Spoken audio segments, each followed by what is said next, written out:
Kapag galing sa hirap, mas matapang sa buhay. Kung mapapansin mo ang mga taong matitibay sa buhay, sila yung mga taong galing sa matinding hirap sa buhay.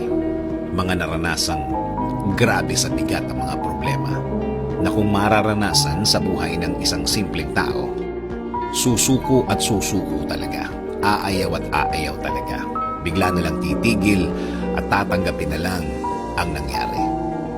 Pero, ang mga taong nag-decide na dumiretso lang sa buhay, sila yung matitibay na. Sila yung na-shape ang pagkatao dahil sa tindi ng hirap ng buhay o kaya sa tindi ng hirap ng sitwasyon. Talagang ang mga darating sa buhay nila sa future ay parang wala na lang. Tama, manggaling na sila sa pinakamahirap, pinakamatindi. Oo naman, nasa kanila ang desisyon kung ayaw na nila. Pero